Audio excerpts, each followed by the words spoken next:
Hello everyone, welcome in competition conservatory. जी, Hindi paper solve paper Hindi का हम लोग लेके आए हैं। जो भी हमारे सीटेट वाले बच्चों का एग्जाम हुआ है सॉल्व पेपर उसका लेके आए हैं। जी, सॉल्व पेपर देखो, दो पेपर इसके आते हैं एग्जाम में। एक होता है हिंदी फर्स्ट पेपर, एक होता है हिंदी सेकंड पेपर। तो जिन बच्चों का जिन्होंने फर्स्ट लैंग्वेज भरी थी उनको देना था फर्स्ट हिंदी पेपर, जिन्होंने हिंदी को एज अ सेकंड लैंग्वेज भरा था उनको देना था हिंदी सेकंड पेपर। ठीक है, इस हिसाब से आपको पेपर देना था। और जिन्होंने इंग्लिश को फर्स्ट पेपर भरा था उनको इंग्लिश फर्स्ट वाला देना था। इसमें बहुत ही सिस्टमैटिक तरीके से चलना था। ठीक है, तो हम लोग दोनों पेपर सॉल्व करेंगे आज, फर्स्ट और सेकंड दोनों। ठीक है, दोनों लगातार हम इसमें देखेंगे। जो हमारा पेपर आया था उसमें पहला हमारा जो पैसेज है, ये पैसेज दिया था जी, ये हमारा पैसेज था। पैसेज आप देख सकते हैं। पैसेज के बाद में हम लोग चलते हैं, ये हिंदी फर्स्ट पेपर है। ठीक है, इससे पैसेज से ये क्वेश्चंस आए हैं जी, कि परंपरा का वर्णन नहीं है। कौन सी परंपरा का वर्णन नहीं है, ये आपको बताना है। जी देख लीजिए 91 में। तो परंपरा का वर्णन आप इसमें जब पढ़ेंगे तो हमारा लोकगीत की परंपरा का वर्णन नहीं है। तीसरा ऑप्शन हमारा इसका बिल्कुल सही है। ठीक है, अब 92 का देख लीजिए। 92 में क्या कह रहा है? मौखिक परंपरा की विशेषता नहीं है। मौखिक परंपरा की विशेषता नहीं है तो कंठस्थ होना, पीढ़ी दर पीढ़ी चलना, शिक्षा का पीढ़ियों तक जीवित रहना, जी किताबों की जरूरत होना, ये मौखिक का काम नहीं है। चौथा वाला हमारा ऑप्शन बिल्कुल इसमें सही है। ठीक है, 93 में देख लीजिए, लोकशाला के लिए उचित वक्तव्य है। लोकशाला के लिए उचित पूछ रहा है तो इसमें क्या हो जाएगी? यह स्वावलंबी एवं निशुल्क शिक्षा देती थी। जी, लोकशाला जो है यह स्वावलंबी एवं निशुल्क शिक्षा देती थी। पहला ऑप्शन हमारा बिल्कुल सही हो जाएगा। 94 का देख लीजिए, लोकशाला के संदर्भ में किस बात की जरूरत नहीं है। ठीक है, किस बात की जरूरत नहीं है ये आपको बताना है। लोकशालाओं में किताबी ज्ञान देने की, ठीक है, लोकशालाओं में किताबी ज्ञान देने की जरूरत नहीं है। जी, लास्ट वाला देख लीजिए, लोकशाला में क्या सीखने को मिलता है। अच्छा, ये सारे जो क्वेश्चन है ये आपको पैसेज से मिलेंगे, ये और कहीं नहीं पढ़ने, पैसेज से ही सारे आंसर इसके मिलेंगे। बस मैं आपको सही आंसर्स बता रहा हूं। लोकशाला में क्या सीखने को मिलेगा, तो वहां पे क्या सीखने को मिलेगा? पुस्तकेतर अनुभव आधारित ज्ञान। ठीक है, ये सीखने को आपको मिलेगा। सेकंड ऑप्शन इसका हमारा बिल्कुल सही है। ठीक है, चलो इसके आगे बढ़ते हैं हम लोग। 96 देख लीजिए जी, गद्यांश के अनुसार अनुभव सिद्ध समुदाय का अंग नहीं है। जी, अनुभव सिद्ध, ये भी आपको गद्यांश से ही बताना था। तो इसमें कौन सा नहीं है? वियोवृद्धि वैज्ञानिक, पहला ऑप्शन हमारा इसमें बिल्कुल सही है। ठीक है, 97 देख लीजिए, भिन्न शब्द पहचानिए। भिन्न शब्द पहचाना है, सायास, सजग, साहित्य या सुदीर्घ। जी, इसमें सजग हमारा इन सबसे भिन्न है। ठीक है, सेकंड ऑप्शन हमारा बिल्कुल सही होगा। 98 का देख लीजिए, कुदरती संसाधनों के उपयोग की मर्यादा का आशय है। कुदरती संसाधनों की उपयोग की मर्यादा, इसका आपको आशय बताना है कि इसमें क्या आशय इसका निकल रहा है। ठीक है जी, आशय इसमें जो निकल रहा है, आवश्यक होने पर ही कुदरती संसाधनों का उपयोग करना चाहिए, हर समय उनका फर्जी में उपयोग नहीं करना चाहिए। ठीक है, तो इसका आशय जो निकल रहा है हमारा चौथा ऑप्शन बिल्कुल सही है। 99 वाला देख लीजिए, 99 में लोकोन्मुखी की संधि विच्छेद, इसका जो सही संधि विच्छेद है 99 नंबर के क्वेश्चन का, वो क्या है? लोकोन और मुखी। Second option is the right answer. ठीक है, चलो 99 नंबर पे ये जो हमारा क्वेश्चन है उसका सेकंड ऑप्शन सही होगा। चलो दूसरा हमारा देख ली, पद्यांश पूछा गया है एक। जी, ये पद्यांश आया हुआ है, ये क्वेश्चन पेपर में पद्यांश आया है। इसमें 100 नंबर पे देखिए क्या कह रहा है? कवि अपने मन को अधीर होने से क्यों रोक रहा है? क्यों रोक रहा है? क्योंकि धरती की कोमल किरण जूझ रही है। ठीक है, 100 का जो ये कवि वाला अधीर होने वाला क्वेश्चन है, इसका चौथा ऑप्शन सही है। आप लोग क्वेश्चन वाइज मत देखिएगा, क्वेश्चन वाइज आपके में चेंज हो सकता है, ठीक है, क्वेश्चन वाइज चेंज हो सकता है। चलिए नेक्स्ट देख लेते हैं। छा रहा चतुर्दिक विकट धूम का आशय क्या है? जी इसका आशय क्या है ये बताना है आपको। इसका आशय चारों ओर बहुत कम धुआं है, चारों ओर बहुत कम धुआं है, ठीक है। चलो 102 नंबर पे आ जाते हैं। सॉरी कम नहीं है, यहां पे विकट है, बहुत ज्यादा है, सॉरी बहुत ज्यादा धुआं है, ये हमारा तीसरा सही है। तीसरा चारों दिशाओं में भयंकर धुआं है, विकट धूम है, ठीक है, भयंकर धुआं है, ये तीसरा ऑप्शन सही है इसमें। चलो 102 का देख लेते हैं। बचाओ, इसको ऊपर कर लेते हैं थोड़ा जी। 102 नंबर पे देख लीजिए, क्या त्राण कहां है, ये गद्यांश के हिसाब से आपको बताना है, ठीक है। तो इसका जो सही आंसर है वो क्या है? कोमल किरण के जूझने में, ठीक है, कोमल किरण के जूझने में। नागों का गुड़ नहीं है, इसमें से नागों का कौन सा गुड़ नहीं है ये आपको बताना है जी। नागों का गुड़ कौन सा नहीं है? निर्भय होना, निर्भय होना उनका गुण नहीं है, भयभीत होकर वो भाग भी जाते हैं, ठीक है। भिन्न शब्द चुनना है, इसमें भिन्न शब्द कौन सा है? दानवता, कोमलता, कुटिल या मानवता? जी तो कुटिल, मानवता और कोमलता तो एक जैसा हो गया, दानवता एक अलग है, ठीक है। पहला वाला हमारा ऑप्शन बिल्कुल सही है इसमें।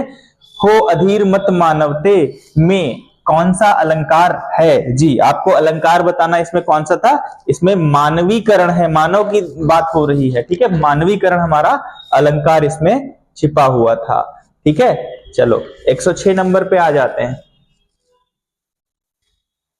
जी। निम्नलिखित में से भाषा कौन सा भाषा में अर्थ के पहलुओं से संबंधित है? जी इसमें हमारा सेकंड वाला ऑप्शन सही है, अर्थग्राम, ठीक है, अर्थग्राम इज द राइट आंसर। चलो दूसरा देख लेते हैं 107 नंबर। निम्नलिखित में से कौन सा भाषा अधिगम का सिद्धांत नहीं है? भाषा अधिगम का मतलब समझते हैं ना, अधिगम मतलब याद करना, लर्निंग, सीखना, ठीक है। तो 107 में भाषा अधिगम का कौन सा सिद्धांत नहीं है वो आपको बताना है जी। भाषा व्याकरण की संरचना नियमों के कंतस्थीकरण के माध्यम से सीख, मतलब उसको याद रट रट के याद करना, ये उसकी सिद्धांत में नहीं आता है, ठीक है। 108 में देख लेते हैं। कक्षा 6 का एक अध्यापक श्यामपट्ट के बिल्कुल मध्य में एक शब्द लिखता है और शिक्षार्थियों से उन सभी शब्दों के बारे में सोचने विचारने के लिए कहता है जो मध्य में लिखे इस शब्द से संबंधित हो। इस गतिविधि का मुख्य उद्देश्य क्या है? तो इसका मुख्य उद्देश्य क्या है? शब्द संपदा में सुरक्षा करना जी, उसके शब्द में बढ़ावा करना, शब्दों का स्टडी करवाई जा रही ना, तो हमारा दूसरा ऑप्शन बिल्कुल सही होगा यहाँ पे। चलो 109 पे आ जाते हैं। सेम इंग्लिश में भी था, हमें लग रहा है ये इंग्लिश का ही ट्रांसलेशन है, एग्जैक्ट इंग्लिश में भी सेम यही पूछा गया है, सेम क्वेश्चन ट्रांसलेटेड है इंग्लिश में भी जी। 109 नंबर पे आ जाते हैं जी। कथन देखिए, शुरुआती वर्षों में भाषाओं के अधिगम में देरी करना बच्चों के लिए नई भाषाओं के अर्जन में कठिनाई पैदा करता है। अब कारण देख लीजिए, बच्चों के शुरुआती वर्ष भाषा अर्जन के लिए बहुत ही संवेदनशील अवधि होती है। अब देखिए क्या दोनों सही हैं और क्या ये दूसरा वाला पहले वाले की व्याख्या कर रहा है या नहीं कर रहा है, आपको बस ये देखना होता है और ये आपको बताना होता है, ठीक है। तो पहला वाला देखिए बिल्कुल सही है, शुरुआती वर्षों में भाषाओं के अधिगम में देरी करना बच्चों के लिए नई भाषाओं में अर्जन में कठिनाई पैदा करता है, ठीक है। बच्चों के शुरुआती वर्ष भाषा अर्जन के लिए बहुत ही संवेदनशील अवधि, ये भी बात उसी की व्याख्या कर रहा है, यानी हमारा पहला ऑप्शन बिल्कुल सही है, ठीक है। ए और दोनों सही है तथा आर ए की सही व्याख्या है, ठीक है। चलिए नीचे देख लीजिए। बहुभाषावाद के संदर्भ में बुनियादी चरण के राष्ट्रीय पाठ्यचर्या रूपरेखा 2022 का एक मुख्य सिद्धांत है। इसका क्या मुख्य सिद्धांत है? That we have to tell जी। इसका मुख्य सिद्धांत क्या है? बहुभाषावाद के संज्ञानात्मक और सामाजिक संस्कृति दोनों ही लाभ हैं, ठीक है, दोनों ही लाभ हैं। चलो नेक्स्ट में आ जाते हैं 111 नंबर में। तो इस क्वेश्चन का हमारा सही आंसर तीसरा रहेगा, ठीक है। आपको क्वेश्चन नंबर वाइज नहीं मिलाना, आपके में अलग हो सकता है, मैं बार बार बोल रहा हूं, आप क्वेश्चन वाइज आंसर मिलाएंगे जी। चलो 111 पे आ जाते हैं। कुछ वॉक समुदायों में एक ही भाषा के विविध प्रकार साथ साथ विद्यमान है। सभी प्रकारों के सामाजिक कार्यों की विशिष्ट श्रृंखला है, इस स्थिति को किस रूप में वर्णित किया जाएगा? जी इसको किस चीज से वर्णित किया जाएगा? इसको कहेंगे प्रयुक्ति। जी सेकंड ऑप्शन इसमें बिल्कुल सही होगा, प्रयुक्ति से वर्णित किया जाएगा। 112 नंबर देख लीजिए, बच्चे अपने अपने जोड़ीदार के साथ कार्य करते हैं। एक पाठ्य सामग्री को 2 खंडों में विभाजित किया जाता है। एक बालक अपनी पाठ्य सामग्री अपने जोड़ीदार को पढ़कर सुनाता है, दूसरा बालक उसे सुनकर लिखता है। सेम क्वेश्चन इंग्लिश का है, सेम क्वेश्चन, पार्शियल उसमें श्रुति लेख होता है ना, फिर दोनों सूची पाठ्यक्रम। अब पार्शियल का मतलब इसमें आंशिक है, तो हमारा तीसरा आंसर बिल्कुल सही है जी, आंशिक श्रुत लेख। ठीक है, चलो आगे बढ़ते हैं हम लोग, क्योंकि रनिंग श्रुतिलेख वो बोलते हैं जिसमें बच्चा दौड़ के जाता है ना।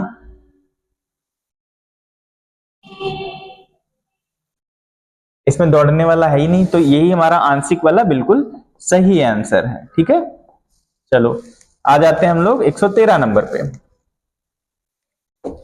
113 नंबर पे पढ़ ली, निम्नलिखित में से कौन सा भाषा की कक्षा में साहित्य पठन सामग्री के अध्ययन के बारे में सही नहीं है? कौन सा सही नहीं है आपको ये बताना है। ठीक है जी, कौन सा सही इसमें नहीं है, that we have to tell. जी तो पढ़ लीजिए आंसर आप लोग। साहित्य पठन सामग्री का प्रयोग व्याकरण शिक्षण के लिए किया जाना, जी बिल्कुल यही नहीं है। जो साहित्य पठन होता है, साहित्य में तो लिटरेचर आता है ना, लेखक वगैरह हम पढ़ते हैं, तो उसका व्याकरण में शिक्षण नहीं होता है। व्याकरण थोड़ी, वो तो ग्रामर पढ़ाई जाती है, व्याकरण ग्रामर में स्ट्रक्चर वगैरह पढ़ाए जाते हैं। साहित्य से ग्रामर थोड़ी सिखा दोगे आप। ठीक है, चलो 114 में आ जाते हैं। कक्षा 6 के विद्यार्थी नवीन को पाठ्य सामग्री के पठन में कठिनाई महसूस होती है। पढ़ने में कठिनाई महसूस हो रही है, ठीक है, अध्यापक उसे कुछ सरल स्तर की पाठ्य सामग्री पढ़ने के लिए देते हैं। अध्यापक उसके लिए साझा पठन सूत्रों का अभियोजन करता है। अध्यापक द्वारा दी जाने वाली इस मदद को क्या कहेंगे? देखिए इंग्लिश में तो स्कैफोल्डिंग कहते हैं, तो स्कैफोल्डिंग इसमें अवलंबन लिखा हुआ है। Second option is the right answer. जब हम किसी को कुछ हेल्प दें, थोड़ी सी हेल्प दें और वो उसके हिसाब से अपना सारा काम कर डाले।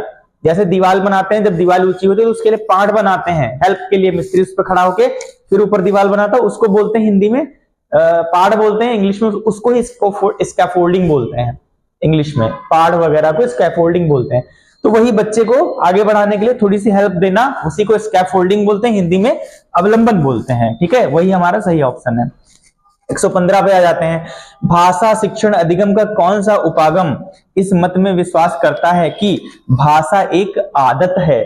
कौन सा इसमें विश्वास करता है कि भाषा एक आदत है? प्राकृतिक उपागम। जब कोई आदत होती है, कोई चीज हम ऐसे ही सीख जाते हैं तो प्राकृतिक होता है ना, तो हमारा तीसरा ऑप्शन इसमें बिल्कुल सही है। ठीक है, चलो 116 में आ जाते हैं।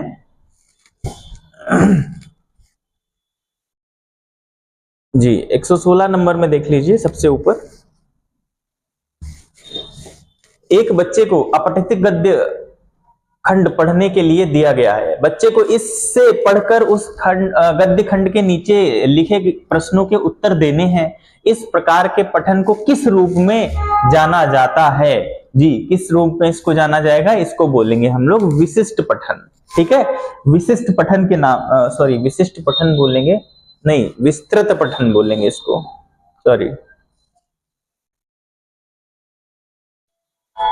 विस्तृत पठन। ठीक है, विस्तृत पठन। एक अध्यापक विद्यार्थियों को 5 चित्र दिखाता है और इन चित्रों के आधार पर कहानी लिखने के लिए कहता है। यह गतिविधि किसका उदाहरण है? जी अगर कोई चित्र लिखा के और वो करता है तो यह किस गतिविधि का उदाहरण है? That we have to tell. बताओ, ये रचनात्मक लेखन है। ठीक है, रचनात्मक लेखन। बच्चे अपना खुद रचना करके लिखेंगे, जो भी उनको समझ में आएगा। 118 नंबर देख लीजिए। निम्नलिखित में से कौन सी भाषा में प्रदर्शन आधारित आकलन की विशेषता है? प्रदर्शन आधारित विशेषता, संदर्भ सहित संप्रेषणात्मक कार्य। चौथा ऑप्शन हमारा बिल्कुल सही होगा। ठीक है, 19th देख लीजिए। 19th के लिए हमें इसको ऊपर करना पड़ेगा क्योंकि इसमें पठन और वो वाला आ गया है हमारा। जी 19 नंबर देख लीजिए, पठन के बारे में दिए गए कथनों पर विचार कीजिए। पठन केवल अक्षर ध्वनि संबंध की समझ और शब्दों की सही प्रकार से उच्चारित करना भर है, या पठन अर्थ तक पहुंचने के लिए संकेतों को डिकोड करना है? जी, अब देखिए सही विकल्प चुनना है। ए बी दोनों सही है या जो आपको लग रहा हो? जी, ए तो गलत है। पठन केवल अक्षर ध्वनि संबंध की समझ और शब्दों का सही प्रकार से उच्चारित करना भर नहीं है, है ना? पठन अर्थ तक पहुंचने के लिए संकेतों को डिकोड करना है। जी, तो ये बी सही लग रहा है, बिल्कुल बी सही है, किंतु ए गलत है। तीसरा ऑप्शन हमारा सही है। ठीक है, 120 नंबर पे आ जाते हैं। एक अध्यापक को अपने विद्यार्थियों के श्रवण कौशल का आकलन करना है। श्रवण आकलन हेतु वह किस गतिविधि का चयन कर सकता है? ठीक है, चलो बताओ। अध्यापक कहानी सुनाता है और इसके बाद बोध आधारित प्रश्न पूछता है। आप कहानी सुनाओगे, बच्चे सुनेंगे, अगर उन्होंने सुना है प्रॉपरली तभी तो आंसर दे पाएंगे। तो अगर श्रवण कौशल का आकलन करना है तो हमें कहानी सुना के आंसर पूछने हैं। दूसरा ऑप्शन हमारा बिल्कुल सही होगा। ठीक है, तो ये हमारा हिंदी फर्स्ट लैंग्वेज जिन बच्चों ने सेलेक्ट की थी उनके 30 क्वेश्चन थे। अब आ जाते हैं Hindi as a second language जिन बच्चों ने चूज की है। देखो, हिंदी भाषा सेकंड हिंदी जिन्होंने चूज किया था, जिन्होंने इंग्लिश को फर्स्ट चूज किया था, इंग्लिश का फर्स्ट पेपर दिया, हिंदी में सेकंड का दिया, इसी हिसाब से आपकी OMR चेक होगी। अगर गलती से आपने पहले हिंदी उलट पुलट कर दिया तो सारा उलट पुलट हो गया, आंसर आपके उलट पुलट चेक होंगे। अब आपके सारे गलत हो सकते हैं। ठीक है, चलो ये वाला गद्यांश इसमें दिया हुआ था सबसे पहले। ठीक है, ये वाला गद्यांश सबसे पहले दिया हुआ है। जी, गद्यांश पे हम लोग आ जाते हैं। गद्यांश के आंसर्स देख लेते हैं हम लोग। पहला क्वेश्चन देखिए, हम ईर्ष्या किससे करते हैं? जी, ये गद्यांश से आप निकालोगे जिन पर हम लोगों की हमारे साथ दृष्टि पड़ती है। ये गद्यांश में निकालोगे तब ऑप्शन पता चलेगा। तीसरा ऑप्शन हमारा बिल्कुल सही है। ठीक है, के बीच ईर्ष्या नहीं फलती फूलती, दूर रहने वालों के बीच ईर्ष्या नहीं फलती फूलती। ठीक है, ये हमारा ऑप्शन सही हो जाएगा। 123 नंबर देख लीजिए, किसी परिचित के प्रतिष्ठित हो जाने पर ईर्ष्या और द्वेष की नींव पड़ती है। चौथा ऑप्शन हमारा बिल्कुल सही हो जाएगा। ईर्ष्या पैदा करने के लिए आवश्यक नहीं है, क्या आवश्यक नहीं है? किसी का ऐश्वर्य आवश्यक नहीं है। आप इसमें पढ़ेंगे जाके तब आपको समझ में आएगा। ठीक है, चलिए, सूत पात्र करने का आशय क्या है? सूत पात्र करना मतलब कुछ प्रारंभ करना। ठीक है, प्रारंभ करना, ये गद्यांश में आप पढ़ोगे तो आपको समझ में आ जाएगा।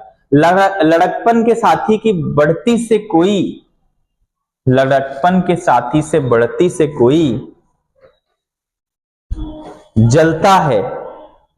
जी, जलता है। यहां पे यही सब बात हो रही है, ईर्ष्या और द्वेष और जलने की। ठीक है, तो हमारा पहला ऑप्शन बिल्कुल सही हो जाएगा इसमें। ठीक है, चलो नेक्स्ट देख लेते हैं हम लोग। 127, पड़ोसियों, पड़ोसी संज्ञा का कौन सा रूप है? जी, ये तिर्यक बहुवचन है। जी, तिर्यक बहुवचन, पड़ोसी, और इसका बहुवचन भी होता है पड़ोसी, और ये पड़ोसियों मतलब तिर्यक बहुवचन है। ठीक है, चलो आगे देख लेते हैं। 128 नंबर, उन्नति के गुप्त बाधक को खोजने पर हमें क्या पता चलता है?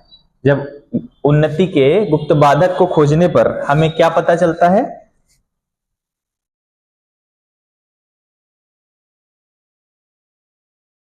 जी, वह पुराना मित्र था। गद्यांश में पढ़ोगे तब निकलेगा ये। उन्नति के गुप्त बाधक को खोजने पर हमें पता चलता है कि वह पुराना मित्र था। ठीक है, चलो दूसरा गद्यांश देख लेते हैं। दूसरा गद्यांश जो हमारे पेपर में आया था, ये हमारा दूसरा गद्यांश है। ठीक है, इसमें क्वेश्चन देख लीजिए, ये वाला गद्यांश आया था। क्वेश्चंस पे आ जाते हैं। मनुष्य का दुख बढ़ने का कारण है। जी, इसका क्या कारण हो सकता है? मैं जैसा हूं उससे कम समझा जाता हूं, है ना, मुझे कोई समझता नहीं है, ये वो। तो सेकंड ऑप्शन हमारा बिल्कुल सही हो जाएगा। मनुष्य के लिए आनंददायक क्या है? मैं आनंददायक क्या होता है? मैं जैसा हूं उससे बड़ा समझा जाता हूं, यह आनंददायक है। चौथा ऑप्शन हमारा बिल्कुल सही है। जी 131 में ईर्ष्या पर प्राणी नहीं, मानव जाति का एकाधिकार है। ईर्ष्या सिर्फ मानवों में होती है जी, बाकी किसी जानवरों वगैरह में नहीं होती है। तो ईर्ष्या मानव का ही अधिकार है ईर्ष्या पे, ठीक है। 132 नंबर देख लीजिए, मानव की स्थिति दोहरी हो गई, इसका आशय क्या है? जैसा हूं वैसा ही समझा जाता हूं, ठीक है। मानव की समझ दोहरी हो गई। ईर्ष्या ऐसे लोगों के हृदय में जगह पाती है, इसका क्या आशय है? इसका आशय है ऐसे लोगों के हृदय में ईर्ष्या का घर होता है, ठीक है। चौथा ऑप्शन हमारा बिल्कुल सही है। चलो इसको ऊपर बढ़ा लेते हैं, फिर देखते हैं 134 नंबर क्या कहता है जी। सही कथन चुनिए, जी सही कथन को चुनना है। सही कथन चुनिए। ईर्ष्या का बहुवचन रूप ईर्ष्ये है, ईर्ष्या का बहुवचन रूप ईर्ष्याएं है। ईर्ष्या का बहुवचन रूप ईर्ष्याओं है या ईर्ष्या का बहुवचन रूप नहीं होता है? तो ईर्ष्या का बहुवचन रूप नहीं होता है मेरे भैया, ईर्ष्या का बहुवचन रूप नहीं होता है, ठीक है। दृष्टि रखकर प्रयत्न करने में, रखकर का मतलब क्या है? दृष्टि रखकर प्रयत्न करते हैं, ठीक है। दृष्टि रखकर प्रयत्न करते हैं, इसका क्या मतलब है? भूतकालिक क्रंदत है, ठीक है। भूतकालिक क्रंदत है ये। चलो आगे बढ़ते हैं हम लोग।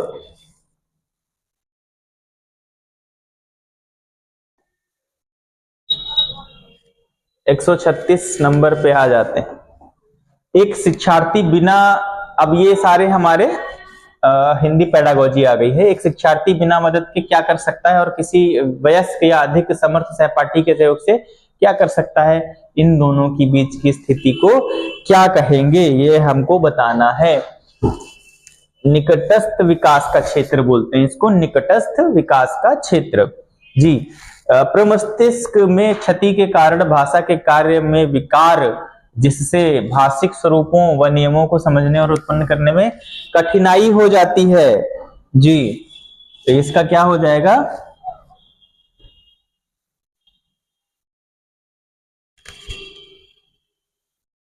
प्रमस्तिष्क में क्षति के कारण भाषा के कार्य में विकार, जिससे भाषिक स्वरूपों व नियमों को समझने में, उत्पन्न करने में और उत्पन्न करने में कठिनाई होती है। देखो डिसकैलकुलिया तो होता है गणित से रिलेटेड, ठीक है। पठन तो पढ़ने से रिलेटेड होता है, ठीक है।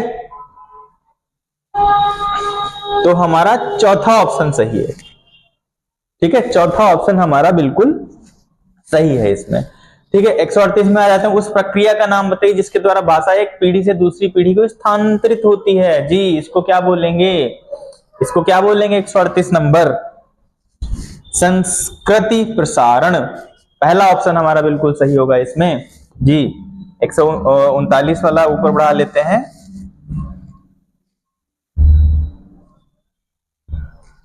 जी। 139 में क्या कह रहा है? 12 से 18 माह की आयु के बच्चे पहचानने योग्य एक इकाई वाली दुनिया निकालना शुरू कर देते हैं। वह अवधि जिसके अंतर्गत प्रतिदिन की वस्तुओं के लिए एक ही पदावली बोली जाती है कहलाती है एक शब्दीय वाक्य अवस्था जी। एक शब्द जब वो पहचानते हैं, एक ही बोल पाते हैं, तो एक शब्दीय वाक्य अवस्था इसको बोलते हैं हम जी। अब देखिए ए और बी दिए हुए, पठन की समझ और योग्यता लेखन की योग्यता को प्रभावित करती है। पठन और लेखन दोनों पृथक प्रक्रियाएं और एक दूसरे से स्वतंत्र होकर विकसित होती हैं, ये गलत है। पढ़ना और लिखना ये अलग कैसे हो सकता है? पढ़ते हैं तभी तो लिखना आता है। तो ए हमारा सही है, दूसरा गलत है, ठीक है। तो ए सही लेकिन बी गलत, दूसरा ऑप्शन बिल्कुल हमारा सही होगा, ठीक है। आगे देख लीजिए 141 नंबर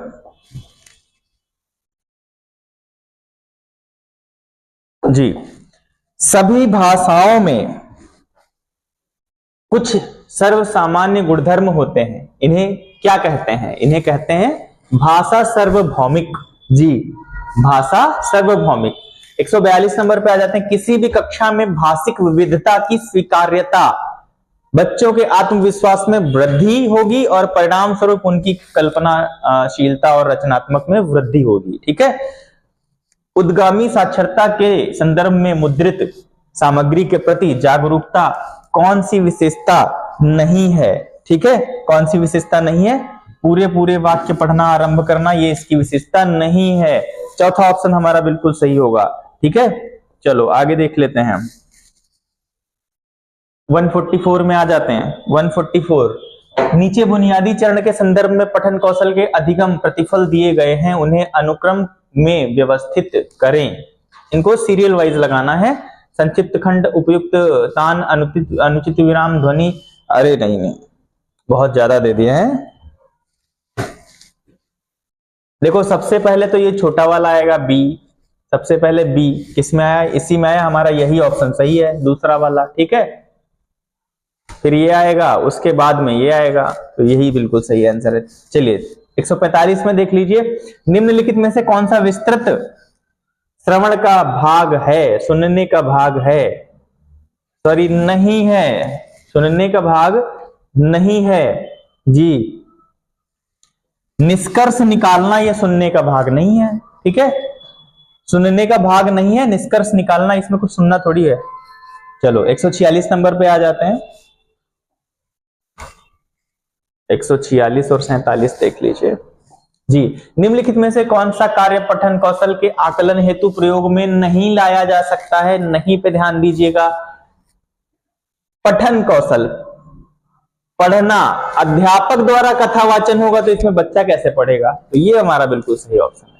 147 देख लीजिए, निम्नलिखित में से कौन सा कथन जारी रहने वाले श्रुति लो, रनिंग डिटेंशन, जिसमें बच्चा दौड़े जी जी। इसमें देखिए, बालक दौड़कर पाठ्य सामग्री देखता और अपने जोड़ीदार को बताता है, हमारा यही ऑप्शन सही है रनिंग डिटेक्शन के लिए। ठीक है, तीसरा ऑप्शन इसमें बिल्कुल सही होगा। ठीक है, 148 में आ जाते हैं। Last 3 question of Hindi.